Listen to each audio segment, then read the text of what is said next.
the claim by President Donald Trump linking the pain reliever Tylenol, known famously as paracetamol in other countries, to a rise in autism rates in the US has triggered a strong backlash from medical professionals, health organizations, and also autism advocates.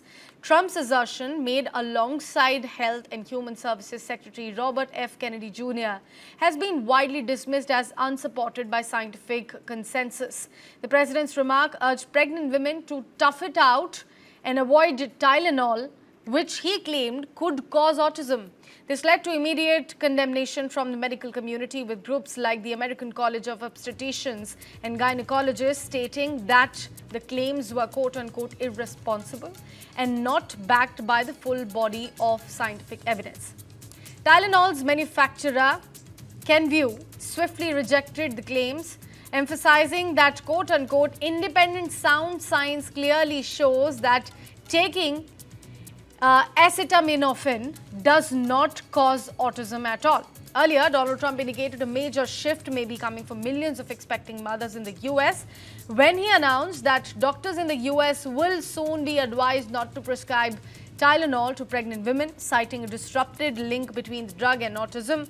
Flanked by Health Secretary Robert F. Kennedy Jr., the president claimed that paracetamol or acetaminophen is called the US is no good, urging its use only in extreme fever cases during pregnancy. So this is what he has to suggest to the pregnant women. While some studies suggest a possible connection of the drug to autism, the findings still remain inconclusive at the moment. Tylenol's maker Kenvue continues to defend the drug's safety in pregnancy, but for now, doctors and expectant mothers are watching this development very closely. So what exactly is Tylenol? Let me tell you a little bit more about this drug. It's one of the most widely used over-the-counter medications, a pain reliever, a fever reducer, commonly taken for colds, flu, headaches, arthritis, muscle aches, and also sometimes for menstrual cramps. But while it's easily available, Tylenol is not completely risk-free. In some of the rare cases, the active ingredient, acetaminophen, can trigger severe allergic reactions, including hives, difficulty in breathing, or even facial swelling sometimes. Immediate medical help is a must in such cases. Even more serious issue here is that it's a rare but life-threatening skin reaction can also be caused. The entire issue blew up after the Autism Science Foundation, a US charity, said low folate levels during early pregnancy have been linked in some of the studies to an increased risk of autism in children, though the findings are not consistent.